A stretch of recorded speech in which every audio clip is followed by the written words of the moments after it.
Oké, dames en heren, we gaan beginnen aan het laatste onderdeel van het programma van vandaag. Dat betekent dat we over 5 minuten contact gaan zoeken met Steven Pinker. Wat we hebben gedaan is, ik had er geen part en deel aan, maar wat andere mensen... kijk, daar is Steven al. Wat we gaan doen is, we gaan eerst een video laten zien van Steven Pinker. Ik zal dadelijk wat meer over zeggen, weliswaar in het Engels. En ik zal nu eerst even Steven Pinker welkom heten. So we're switching to English because our distinguished guest is now available through an online connection. I think it's good morning, Professor Pinker. It is good morning here in Montreal, Canada, where I am visiting my family. Excellent. So I was just trying to explain to the audience that we are going to show a pre-recorded video that you were so kind to make, really, that gives a good insight into what the message is of your latest book, Rationality. Yes, I hope you enjoy it. The topic of rationality, of course, is closely related to skepticism, because a skeptic is not a person who rejects every belief, but rather rejects beliefs that are not rooted in reason and rationality. Exactly. Exactly. So first let me introduce you to members of the audience that may not know you already. I can hardly imagine that is the case. And then we'll show the video to the audience. There's a number of questions that we want the audience to participate in trying to answer those questions. And then after we show the video, we'll get back to you. But first, let me speak some laudable words about you, if you don't mind. Professor Steven Pinker is an experimental psychologist who conducts research in visual cognition, psycholinguistics, and social relations, but is basically interested in every aspect of language and mind. He is currently Johnstone Professor of Psychology at Harvard, and he has also taught at Stanford and MIT. He has won numerous prizes for his research, for his teaching, and also for his many books, including his books, that is to say, The Language Instinct from 1994, I vividly remember that book, How the Mind Works, The Blank Slate, The Better Angels of Our Nature, The Sense of Style, Enlightenment Now, my favorite book at the moment, and most recently, Rationality, What It Is, Why It Seems Scarce, and Why It Matters. He is an elected member of the American National Academy of Sciences, a 2-time Pulitzer Prize finalist, a Humanist of the Year, and one of the most influential people in the world, according to Foreign Policies and Time. He also writes frequently for the New York Times, The Guardian, Time, The Atlantic, and many other magazines on diverse topics, including, of course, language and consciousness, but also education, morality, politics, genetics, bioethics, and trends in violence. And that all illustrates that he's indeed a prolific, public, and influential intellectual. Ladies and gentlemen, dear audience, we are extremely honored to have Professor Steven Pinker with us today. Thank you. Thank you all. Now, Professor Pinker, before we're going to show the video, is there anything you'd like to say to prepare us to see that video, or?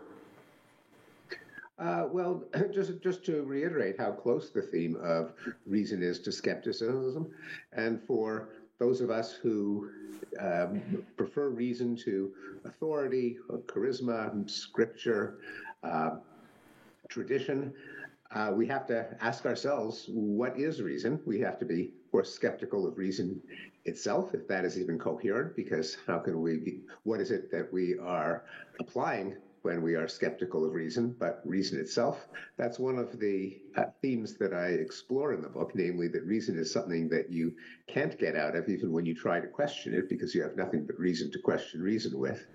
And it raises the question, what is reason? And of course, why do we need to extol reason? Why do we need a skeptic society to try to get people to apply reason more consistently and broadly? Namely, why does it seem that so many people are so unreasonable, irrational, so much of the time? Those are the themes that I take up in my book, Rationality. Those are the themes that you'll see in the lecture that explores similar issues. Thank you. Thank you very much, Professor Pinker. So it will take us about 45 minutes to watch the video and to, through Mentimeter, try to let the audience participate in answering the questions that you pose in the video. And we hope to see you again in, let's say, 45 minutes. See you soon. Okay.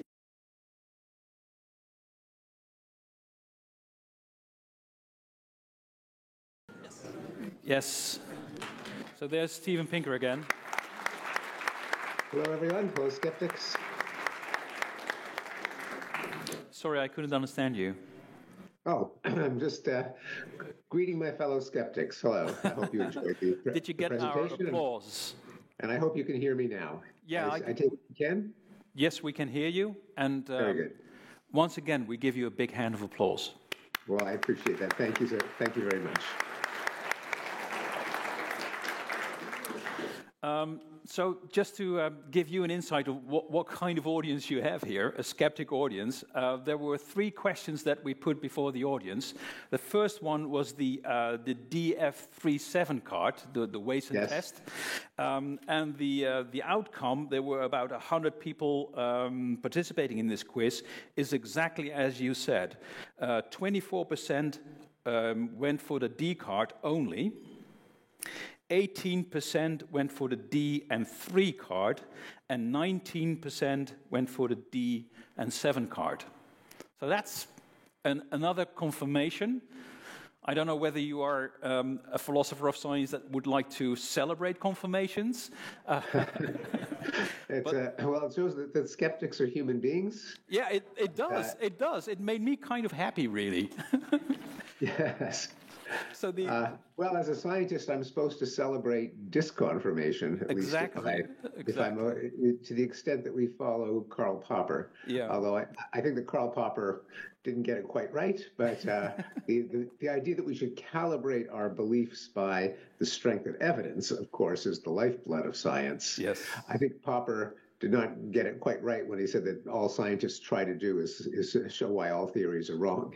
I agree. I agree. I think, but yes. But the Bayesian inference, the base rate fallacy that you presented with the breast cancer case. Yes. So there the result was really interesting. So the right outcome is 9%. We gave our audience, the audience members, kind of domains of percentages, and between 0 and 20%, 47% voted for that, and 46% voted for between 80 and 100% that you have the disease after a positive test. So it's almost a 50-50 divide. It sounds almost bimodal. It sounded like there was not much in between. Did I understand that correctly? Yeah.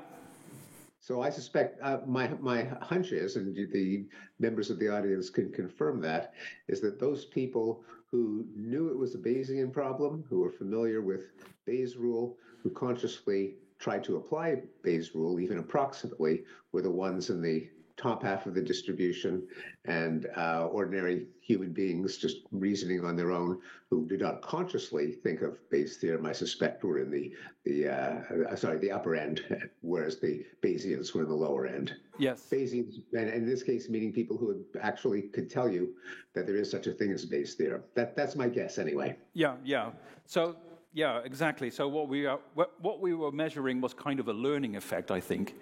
People familiar with... I suspect a kind of a metacognitive effect. Yeah. And if that is true, and not, of course, just of this group, but in general, it would speak to the wisdom of explicitly teaching Bayes' rule in school. Since it is not intuitive in novel contexts, especially when it comes to judging the probability of a single event, then there is value in people consciously knowing that there is such a thing and that it is applicable in certain situations. Absolutely, I agree. And the final question is the positive action rule for the admission to universities, denying the antecedent fallacy. Yes. And that was also interesting to see that. So you presented this as a my side bias example. And here, 20%, almost 20% of the audience thought the argument was valid, was correct, and about 80% thought it was wrong. That's very interesting. So it could mean one of two things. It could mean that Belgian and Dutch skeptics are more rational than typical human beings. It could also mean that the issue of affirmative action is not a tribal indicator in Europe in the way it is in the United States. Yes. And I apologize for both of those logical syllogisms. The affirmative action and the capital punishment, I confess, are particularly American, because capital punishment, of course, is not much of a live issue in Europe since it doesn't exist anymore. Sure. It is very much a live issue in the United States, as are racial preferences, particularly at my home institution at Harvard University, where there is a case right now in front of the U.S. Supreme Court in which Harvard was sued for applying what the plaintiffs claim are racial preferences that discriminate against Asian American students. So it's a hot button in the United States, and it's less of a good example in Europe, or a good problem. Yes. I think you're right. I think we're all aware about this. Nevertheless, wonderful example, of course, especially in the American context, of the my side bias. So what we did is we asked the audience beforehand about what kind of question they would like to ask to you after this video and pertaining to your latest book, Rationality. But we also have the opportunity for people to raise questions, and we also have people in the chat, because this is also an online so far, event. No questions. No questions. Just okay. Impressed. So a very brief. So is there a question from the audience? A live question from the audience for Professor Pinker after seeing this video, or anything else you'd like to? Well, I don't know anything else, but he's able to answer a lot of questions. If there are in the back, please come over here to the microphone. We have a microphone. Hang on. There's two of you. Who's first? Me? Oh, I am first. Yeah, whatever you like. Thank you very much, Professor Pinker. Can you understand me? I can, yes. Okay, yes. Thank you very much for your lecture. It was very rewarding and instructive. In the last part, you mentioned some examples of rationality contributing to a moral change, isn't it? And you mentioned, for instance, the example of slavery. Now, I thought, well, maybe that's correct, but could that rational consideration also be a confounder in the process of abolishing slavery? I just want to remember that there was a bloody civil war needed to finally do away with slavery. So you see what I mean? So the connection between rationality and moral improvement is maybe a little bit more complex. Oh, it absolutely is. And really the suggestion was that it was rational arguments that motivated the North and Abraham Lincoln to fight to abolish slavery. But the arguments by themselves, at best, get a process going. They inspire people, they mobilize people. But of course, the change needs, in the worst of cases, in this case, actual war, in better cases, legislation, changes in norms and the way people naturally behave. But the rational argument, at best, is the first step. It's the first domino in a chain of events. Yeah, well, to push it maybe one step further, very briefly, if I may, could it be that there is also a rational evil? I mean, it might be rational for the Americans to drop 2 bombs on Japan just to end the war quicker. This, from their point of view, might be a rational decision. although we consider it immoral. Well, indeed, and rationality has to be deployed, can be deployed for anything. As I emphasized in the definition of rationality, it's a way of attaining a goal, and the goal can be destruction, bioweapons, evil goals as well as beneficial ones. So I absolutely acknowledge that. And of course, in the case of the decision to drop the atomic bombs, debate persists to this day as to whether that was a moral decision, because there are arguments that it saved a much larger number of lives, because a land invasion would have ground on for months and led to more casualties on both sides. I myself don't accept that argument, but it is an argument that, well, was certainly made at the time and sometimes continues to be made. So I do think, even having said that reason can be applied to attain morally indefensible goals, I do think that if reason continues to be pursued among all parties, it tends to push in the direction of more universal goals, simply because one can't privilege one's own side over any other side and hope for the other side to take the argument seriously, that there is a logical equivalence between me and you, between us and you, that means that as more people are brought into the discussion, the goal itself to be consistent with other goals that people hold dear pushes toward universalism. In the case of Frederick Douglass arguing for slavery, against slavery, for example, he tried to identify beliefs that his audience already held that were logically inconsistent with their defending slavery. So even there, and likewise in say the argument against the dropping of atomic bombs, holding the lives of Japanese civilians as equally valuable to those of American soldiers would be one argument against having used the bomb. And since then, there's been an abhorrence of nuclear weapons, a taboo. Let's hope that Putin does not violate it, and looks like he won't. But there too, there were arguments about the universal value of life that help motivate our dread of atomic weapons. Okay. Thank you very much. Okay. Indeed. Thank you. One question so we sent out a questionnaire and made an inventory of questions. I'll take one question from the questionnaire. That's about your argument, Professor Pinker, that institutions that promote rationality, think of democratic government, science, journalism, judiciary domain, universities, people, the big institutions that really carry the democracy that we live in, they deserve protection. Why? Because they promote rationality. And without them, you say, a society that relies on rational decisions cannot be properly achieved. But many members of the audience thought, well, but yes, we all agree, but how do we then protect these intuitions from those threats and that erosion from within? Are there any ideas that you want to put forward? Yes. Well, I think the foremost would be to resist the current trend to politicize them, to have them advance goals that are strongly identified with the hard left, which will naturally lead the center and the right to blow them off.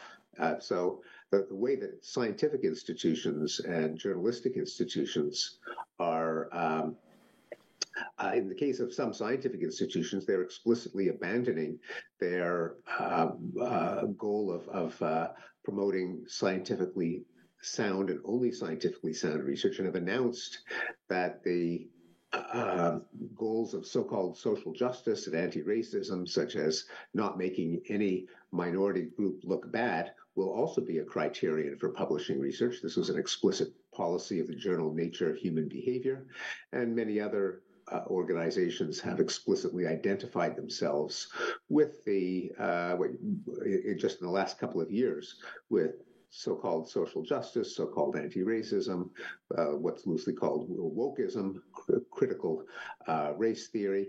When they do that, then what they're saying is, if you're not part of our political movement, then screw you. We don't want you. Now, that's not a way to enhance trust in institutions of science and journalism and government agencies. So that's number one. Number two is to be prepared to reveal the ways in which those institutions actually do pursue truth. That is, to emphasize that the expertise is fallible, that it starts from a position of ignorance, but that it uses techniques like empirical data, criticism, debate, in order to arrive at its conclusions, that when the evidence changes, the advice will change, that the institutions must be prepared to explain why they recommend what they do recommend, and not appear as if they are simply issuing dogmas, edicts, ukases, pronouncements from their priesthood as opposed to some other priesthood. But also, since we are influenced by our tribal identity, we follow our leaders, to exploit that vulnerability in human nature by getting spokespeople with opposite politics to endorse a scientifically justifiable conclusion. That is, say in arguments about climate change, it's crucial to get some people on the political right who have accepted the scientific consensus on climate change in order to mobilize and convince people on the right. Now, this is rationally indefensible. That is, it should not depend on who says something, but acknowledging human psychology, that is the way that people are convinced.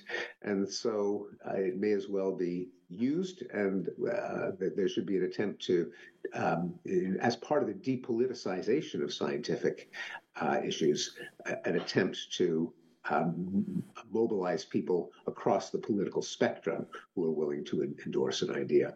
Yeah, thank you. Those are three suggestions. Yeah. Thank you very much for that. There's another question from the audience, a live question. Yes, hello. I was originally going to ask exactly the same thing as my predecessor here at the microphone, so let me think of something new here and combine what you just said, which I greatly appreciate, but which is also somewhat abstract, with the undeniable fact, maybe I shouldn't say that in front of a skeptical audience, that the entire planet is on course to becoming uninhabitable to us, in the name of the economic interests of maybe a couple of thousand people. What kind of weapon is rationality against the current situation? And don't worry, I'm not going to throw soup or anything. Yeah. I actually disagree with that characterization. Number one, we're on course for some terrible consequences, but making the planet uninhabitable seems extremely unlikely given the current course. That is, the absolute worst case scenarios in the latest IPCC reports are now considered actually quite unlikely. Also, I think it's completely false that the causes of global warming are to benefit a few thousand people. The causes of global warming benefit 8 billion people. That is, energy is good. Energy is what allows us to grow and transport food, to build infrastructure that protects us against natural emergencies, that allows people to enjoy sanitation, to avoid poisoning themselves from cooking indoors with wood and charcoal. Energy is good. Our problem is that the most convenient source of energy for the last couple of hundred years has been fossil fuels, which emit CO2. But the countries that use more energy, including more fossil fuels, have citizens who live longer, who are better educated, who are healthier and live better lives. To forswear energy means to commit yourself to extreme poverty. So it's everyone who benefits. That's the problem. That's why it's been so hard to solve or to mitigate climate change properly. And the solution will come only from greater rationality, namely innovations and policies that allow us to enjoy the benefits of energy without the terrible costs of greenhouse gas emissions. These will consist of some policy innovations, perhaps a carbon tax or cap and trade or government mandates to jumpstart clean energy. But I think even more so, they will come from technological innovations, clean energy that's cheaper than dirty energy, and the decarbonization of energy intensive industries such as steel and cement and fertilizer, ways of making farming more efficient so there'll be less land converted from forest to pastures and farmland, and many other innovations. But I think the starting point is to realize that climate change is not caused by a few greedy oil executives, but that everyone wants energy. That's why it's the poor countries or the poorer countries like China and India and Indonesia that are rapidly becoming the world's largest emitters. But it's also why countries that have become less poor, like Botswana, have done so by vastly increasing their consumption of fossil fuels. We need a source of energy that does not damage the planet. I appreciate your perspective. Thank you. Thank you. Herman, there is a question from the chat. Sorry? There's a question from the chat. Yeah, so we now take one. So we're running out of time. I think we have room for two more questions. Yes. One from the online chat, one from the audience. Yeah, the question from the online chat is from JH. Professor Pinker, you see a steady line of progress in the past centuries for human beings. Not steady. No. Forget steady. It is not steady. There are ups and downs. The question is the same progress available for other living beings on the planet? Well, it's available. It's it has not happened, but it is certainly available if we decide to reduce animal suffering as one of our priorities. Then it is certainly available if we develop substitutes for meat, if we develop regulations for farming that reduce the suffering of animals, then it's certainly available. It has not been implemented enough, but there's certainly a lot of momentum toward it. There's a momentum in the other direction, namely that poor countries want to eat more meat, and we can hope that they do so in a way that does not lead to an increase in animal suffering. And of course, an obvious one would be meat substitutes. Thank you. So there's one last question from a member of the audience. Yes, please. Okay. Hello, Professor Pinker. My question is actually about rationality and the conversation between rationality and people who really believe. I always feel like when I'm talking to someone who really believes in something, there's a wall. Do you have a small tool I can use with rationality so we can converse better and understand each other better with rationality? And that's my question. Yes, so it may not be possible to convince everyone of anything, of everything. That is, if you ask me, how do I convince the Pope to stop believing that Jesus was the Son of God? You can't. Forget it. I mean, they're just some people will go to their graves believing what they believe, no matter what you say. So part of it is your target isn't necessarily the true believers, but might be the people who are ambivalent, on the fence, still open to persuasion, and all of the new babies being born who aren't don't come into this world believing in QAnon or the doctrines of the Catholic Church or of Islam or any other ideology. In general, of course, a place to start is not to call the people you disagree with idiots, to try to approach them respectfully, to try to find common ground, things that both you and they agree on, to try to probe them for the source of their belief, why they believe what they believe. But also, those are legitimate means of persuasion, but there are some that are more psychological. They may not be legitimate, but they might be necessary, which is also to recruit people who are on their side, who might who believe in the more justifiable belief. People are often persuaded by graphs and data. Not always, not on all issues, but some studies by Brendan Nyan have shown that graphs can be a way of changing people's minds, even for highly politicized tribal issues. So there's not one single tool, but there are a number of techniques, and there has to be the recognition that you're just not going to convince everyone of anything. Yes. Thank you. Thank you, Professor Pinker. So yeah, this last answer to this last question was really is really the reason why I think so. So sometimes I doubt whether we can be as optimistic as you are, but when I then get out of bed and I ask myself the question, why does Steven Pinker, why is he so optimistic? And then I turn to your books and you throw at us this huge amount of empirical data, as you told just now in your answer, with graphs that show that, it's not, as you said, it's not a steady progress, but it is overall a progress. And hopefully we can use that toolkit that you and other people try to help design and devise. So, well, also, I'm going to resist the characterization of my views or the arguments in the book as optimism. There's nothing particularly rational about optimism if it just means always seeing the glass as half full. It's rather, what I argue for, rather is a view of the world that's guided by data rather than headlines. Headlines are an irrational way of understanding the world because they are not a random sample of events. They are a non-random sample of the worst events, and so always convey the impression that things are getting worse.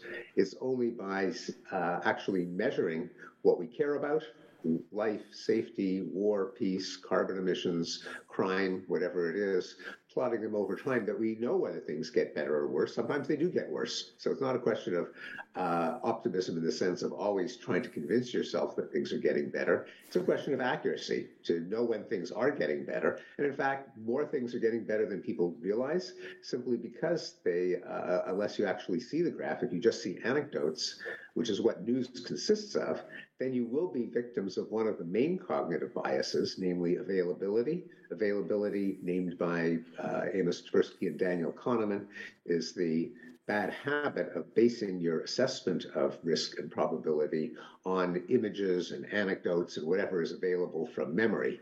That's a poor means of estimating probability, but it's the means that journalism makes available. Looking at data shows that the world is not as bad as people think. That's easy to confuse with optimism, but it's not optimism. It is, I argue, it is simply a more accurate way of understanding the world and appreciating the fact that there have been positive trends that people are unaware of, and that I would not characterize as optimism.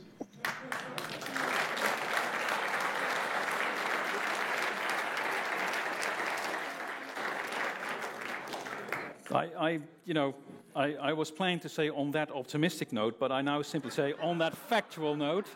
On that factual note, we thank you, Professor Steven Pinker, for your contribution to our Congress. Thank you so much. It's been my pleasure. Hope you all enjoy the rest of the conference.